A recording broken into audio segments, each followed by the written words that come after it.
बिस्मिल्लाहिर्रहमानिर्रहीम। Dear students, आज हम अपने next chapter why boys fail in college इसका इंट्रोडक्शन लेंगे। इसमें आपको बताया जाएगा कि बच्चे कॉलेज में जो एडमिशन्स लेते हैं वो नाकाम क्यों होते हैं। तो ये है हमारा आज का सबक। हॉबर्ट ई हॉक्स का लिखा हुआ है why boys fail in college. तो देखिए, इसमें सबसे पहली बात यह है कि हमारा ये जो चैप्टर है why boys fail in college, उसमें कहता है कि there are two groups of students, कि सारे तुलबा जो कि कॉलेज में दाखिला लेते हैं वो उनको दो ग्रुपों में तकसीम करता है। कहते हैं एक तो वो ग्रुप है जो कि मेहनत करते हैं, पास हो जाते हैं। दूसरा कहता है कि वो जो कि मेहनत नहीं करते, नाकाम हो जाते हैं।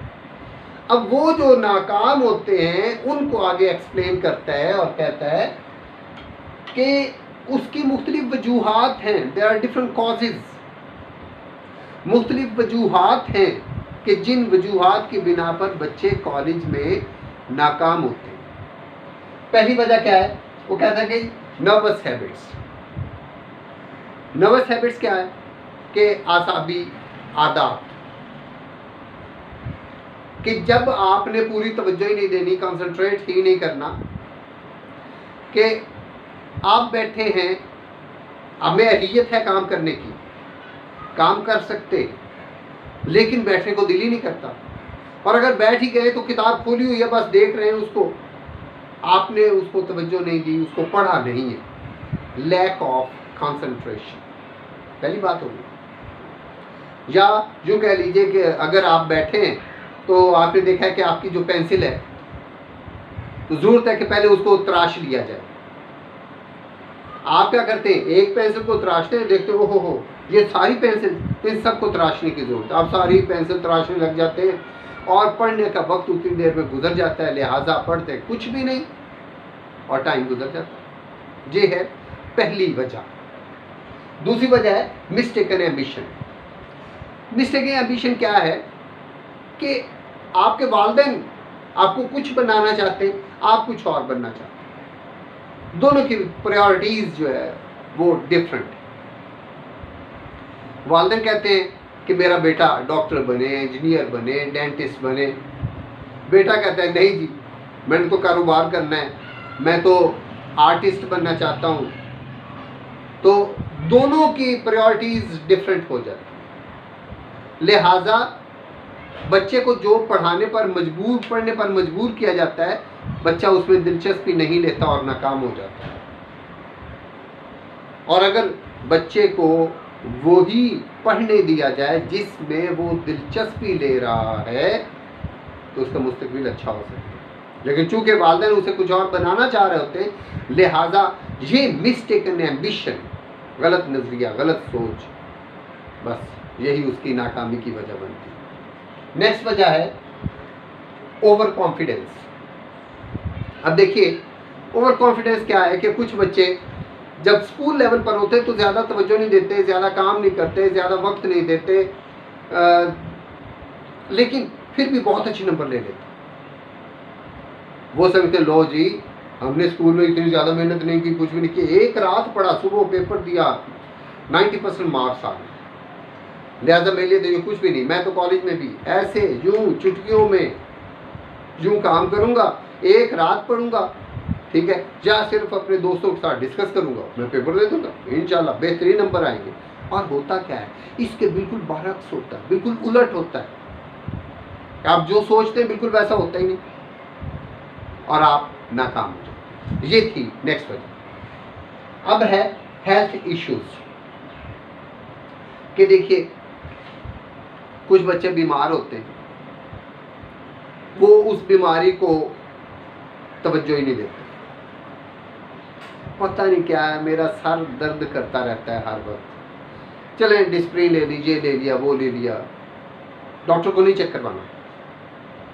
ओहो आज पता नहीं क्या खा लिया, पेट खराब हो गया, डॉक्टर को नहीं चेक करवाना। देखिए, जब आप ऐसी चीज़ें जो हैं, हेल्थ इश्यूज जो हैं, वो चलते रहेंगे साथ साथ कि सॉरी कि आपके किडनी में प्रॉब्लम है, आपको पेन उठता है, आप पेन किलर लेते हैं, ठीक हो जाते हैं, डॉक्टर को नहीं चेक करवाते। तो ये चीज़ें जो होती है, ये आपकी तवज्जो, आपका वक्त, आपका पैसा सब कुछ बर्बाद कर देते हैं। और इसके नतीजे में आपको क्या है कि फिर नाकामी का सामना करना पड़ता है। नेक्स्ट है हमारे पास फाइनेंशियल प्रेशर।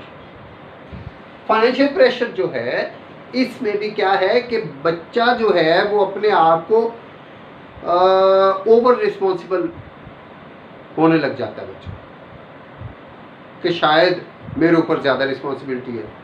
वो समझता है कि मेरे वालिदैन जो है वो इतना ज़्यादा अफोर्ड नहीं कर सकते, मेरे अखराजात बहुत ज़्यादा हैं, लिहाजा मुझे चाहिए कि मैं कुछ ना कुछ हेल्प करूँ। वो पार्ट टाइम जॉब शुरू कर देता है। अब पार्ट टाइम जॉब का उसे इतना तो नहीं मिलता, तो ना इतना मिलता है कि वो अपने अखराजात खुद उठा ले, ना ही वो प्रॉपर तवज्जो दे सकता है अपनी स्टडीज़ को। और हाँ, दूसरे इसमें एक बात ये भी हो जाती है कि बाज़ साथ बच्चे को पढ़ाने का या कमाने का इतना शौक पैदा हो जाता है, पढ़ाई की तरफ तवज्जो ही नहीं देता।